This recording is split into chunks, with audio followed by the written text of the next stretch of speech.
Olá e seja bem-vindo ao módulo Gestão de Conflitos. E para iniciar a nossa jornada sobre o tema, começo fazendo duas perguntas. Você gosta de conflitos? Você tem conflitos?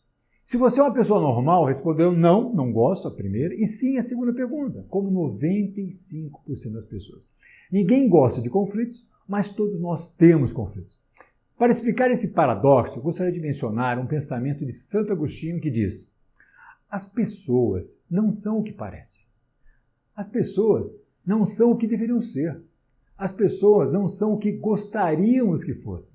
As pessoas são exatamente como são e não há nada que possamos fazer a respeito. Se você não aceitar esta simples verdade, nunca será feliz. Sendo assim, podemos dizer que onde duas ou mais pessoas estiverem, haverá conflitos.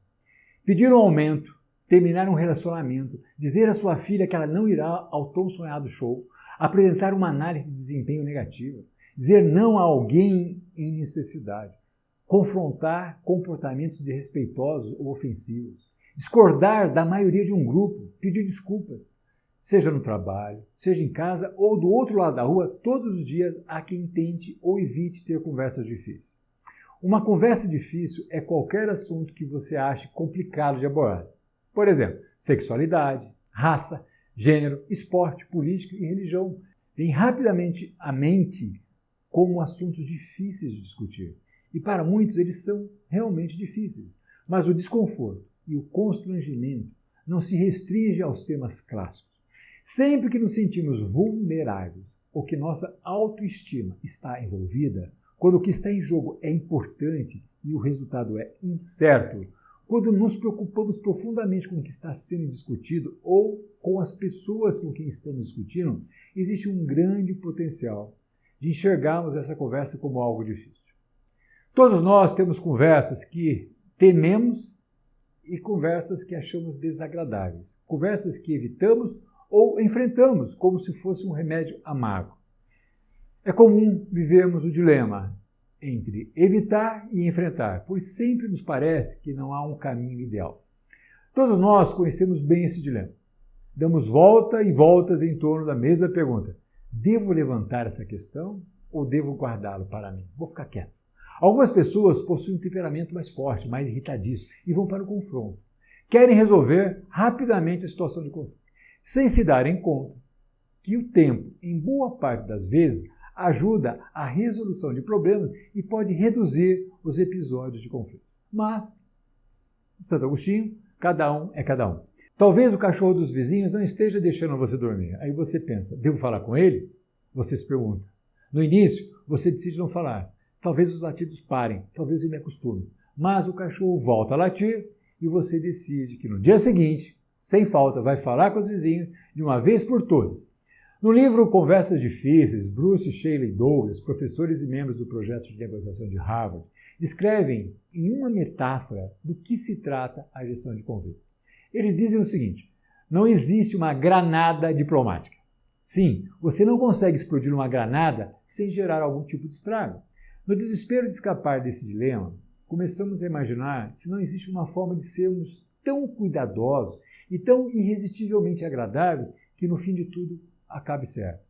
Ter cuidado é bom, mas não é solução para conversas difíceis. Isso não vai tornar as conversas com sua mãe ou seu pai sobre a sua decisão de mudar de faculdade, nem dissipar a raiva que o seu cliente vai sentir pelo aumento dos custos, ou pela falta da qualidade do produto, ou pelo mau atendimento. Tampouco existe um jeito diplomático e simples de demitir seu amigo, de contar à sua sogra que ela te irrita por sua posição radical em relação à política, ou de confrontar os preconceitos tão dolorosos de seus colegas de trabalho. Transmitir uma mensagem difícil é como jogar uma granada. Não importa se foi pintada de ouro ou se foi atirada com ou sem força. Uma granada sempre provoca algum dano. Por mais que você tente, não há como lançar uma granada com cuidado, nem como evitar o quê? As consequências. E guardá-la para si não é a bela escolha. Optar por não transmitir uma mensagem difícil é como ficar segurando a granada depois que você puxou o pino. Então, ficamos empacados. Precisamos de conselhos mais potentes do que seja diplomático. Ou, velho, procure manter a positividade, a tranquilidade. Os problemas são mais complexos do que isso. Portanto, as respostas também precisam ser.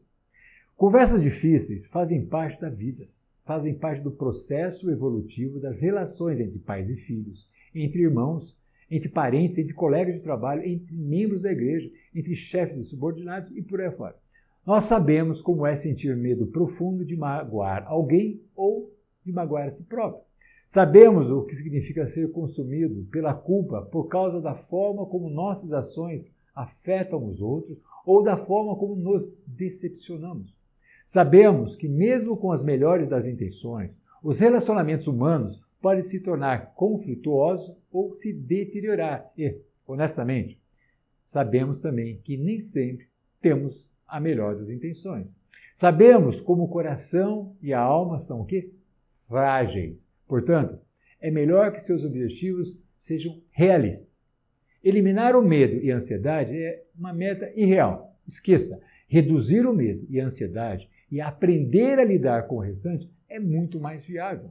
Alcançar resultados perfeitos sem correr risco, esquece, não é uma opção. Obter resultados melhores quando existe uma probabilidade razoável, talvez seja. E isso, para a maioria de nós, já é mais que bom, porque se por um lado somos frágeis, por outro somos notavelmente perseverantes.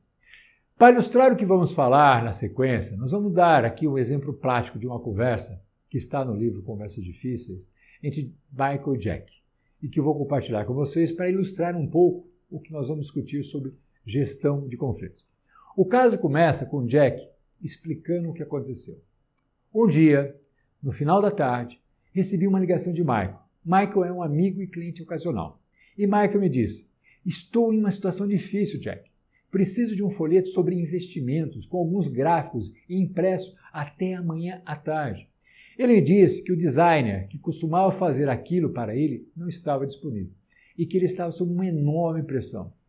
Jack comenta: eu estava no meio de um outro projeto, mas Michael era meu amigo, então deixei tudo de lado e trabalhei até tarde da noite no folheto dele. Na manhã seguinte, Michael aprovou o layout e autorizou a impressão. Ao meio-dia, o material estava pronto na mesa dele. Eu estava exausto, mas contente por ter conseguido ajudar. Depois disso, voltei para o escritório e encontrei uma mensagem de Michael na minha secretária eletrônica. Jack, você fez uma grande cagada. Olha, eu sei que o prazo foi curto nesse trabalho, mas o gráfico sobre os lucros não está claro o suficiente e ficou um pouco desalinhado. Está um desastre.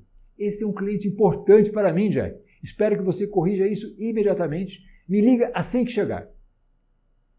Jack comenta: bem, você pode imaginar como eu me senti em relação a essa mensagem. O gráfico está desalinhado, mas era uma diferença microscópica. Liguei para Michael na mesma hora. Oi, Michael, eu ouvi a sua mensagem. E o Michael responde: sim, olha, Jack, isso precisa ser refeito. Aí o Jack: tá, mas espera um pouco. Eu concordo que não está perfeito, mas o texto do gráfico está claro. Ninguém vai entender nada errado. Vão entender certo. E o Michael responde: fala sério, Jack. Você sabe tão bem quanto eu que não dá para mandar esse trabalho desse jeito. Aí o Jack: bem, eu acho que... Aí o Michael responde: não tem nada que discutir aqui, Jack. Olha, todo mundo erra, ok? Só conserta isso e bola para frente. Jack: mas por que você não falou nada quando viu o layout hoje cedo, antes de aprovar? Michael: não sou eu quem deveria revisar isso, Jack. Estou sofrendo uma pressão enorme para que isso fique pronto do jeito certo. Ou você veste a camisa ou não veste. Eu preciso de um sim ou de um não. Você vai refazer? Há uma pausa, Jack: tá bom, eu refaço. Essa interação entre Jack e Michael, entre Mike e Jack, tem todos os elementos de uma conversa difícil que está saindo fora dos trilhos. Meses depois, Jack ainda se sente mal por causa dessa conversa e seu relacionamento com Michael continua tenso. Ele se pergunta: o que poderia ter sido feito diferente e o que deveria fazer em relação a isso agora?